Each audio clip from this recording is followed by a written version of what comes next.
Is the administration willing to separate DHS funding from other funding bills in order to avoid a broader shutdown? Look, at this point, the White House supports the bipartisan work that was done to advance the bipartisan appropriations package, and we want to see that passed.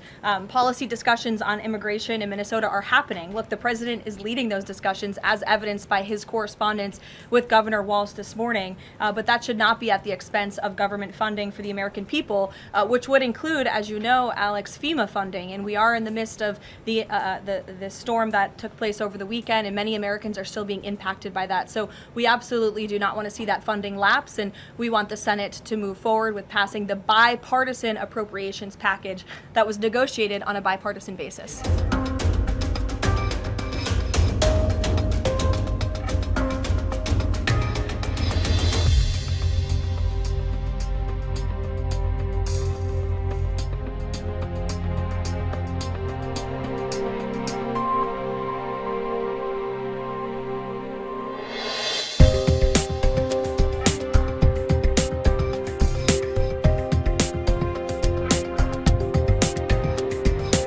Karoline, Jordan Conrad's from Gateway Fund. I have a few questions. First, with respect to the shooting in Minneapolis, we're seeing massive outrage from mainstream media and the left, but I'm just wondering, where was that outrage when Ashley Babbitt, an Air Force veteran, was executed by Capitol Police Officer Michael Byrd, who she posed no threat to in the U.S. Capitol?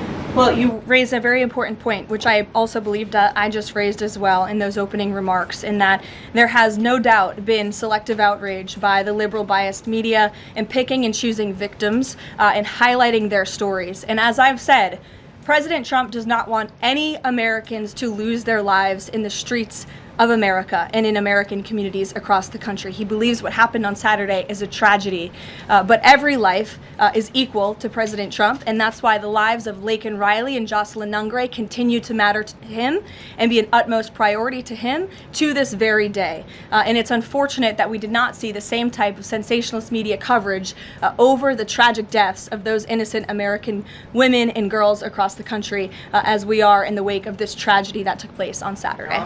Gabe.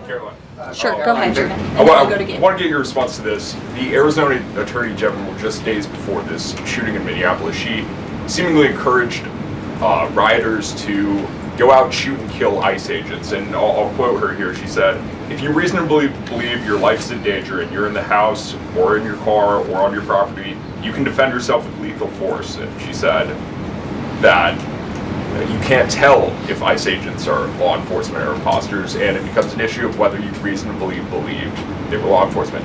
Do you have a response to that, and does the White House believe that she should be held accountable for these remarks? Such dangerous rhetoric, as I pointed out, is exactly what has brought us to this position today, where you have elected Democrat officials across the country who are encouraging left-wing agitators and crazy people to go out and unlawfully obstruct lawful immigration enforcement. Again, these brave men and women of ICE and Border Patrol and the federal enforcement are just trying to do their jobs to enforce our nation's immigration laws and to go after the worst of the worst in this country. I would encourage everyone in this room, and I would encourage the Arizona Attorney General to look at the video of an ICE agent in Minneapolis. He was approached by left-wing agitators who were honking their horns and were screaming slurs at him. And he rolled down his window and he said, "What are you doing? I am out here trying to catch a child predator, somebody who has convicted crimes against an innocent child, and you are trying to obstruct me from doing my job."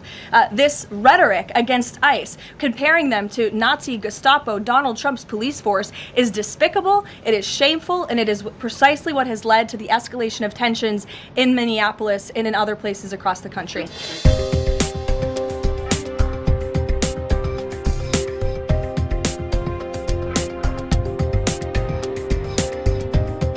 Talk to me about what's happening in the United States. The second ICE shooting in Minneapolis, it's dominating the media in the United States. Give me your assessment. It's definitely a powder keg. I think the big picture is it is unfortunately a predictable consequence downstream of half a century of policy that the US has pursued in many other countries to greater or lesser extents. Very, very generous immigration policy that turned into suicidal, you could say, just from an illegal immigration standpoint at the federal level, the state and local level, these sanctuary cities, and a deliberate dereliction of duty and specifically not cooperating with the feds, which creates this sort of environment. And the third thing is the culture, where the left has won the culture war up until now, at least, was more dominant in sort of normalizing and moralizing, I would say, immigration. And when you have that, then you see US citizens and people like that who feel so righteous in their belief of that cause that they feel perfectly comfortable injecting themselves into active law enforcement operations, which is what this is. And then, unfortunately, these kinds of things happen. The last person that was killed was there with a gun. It's the land of the Second Amendment. You're free to have a gun. You're not free to inject yourself into an active live operation, and that happened. But it makes it tough because this is already a very contrasting viewpoint and very controversial polarizing issue. And when you have things like this happen, it's not a good look. But I think the administration is just powering through, and you're trying to get anywhere from 40 to 50 million illegals out of the country. And do you think broadly across the United States there is still support for Trump's view that we will control our borders and we will control the people in the country who come into our country? The big picture, yes. The shift that has happened is remarkable just since he entered the political arena. It's something like 70% of people on illegal immigration, at least, want all of them out, even the nonviolent offenders. But then when you get into the how and the execution of it, this one is very polarizing. The country's very divided, and it's about 50-50. A lot of the Democrats and independents don't like what it looks like, federalizing the streets and sending ICE agents in there. But unfortunately, that is the way it looks. Some liberals didn't like the fact that when we said we stop the boats, we'd have to actually stop them. We'd have to put the Navy out there and at the border protection, and things would get messy. But if you're going to do what you say you're going to do, this is what it looks like. That's what it looks like.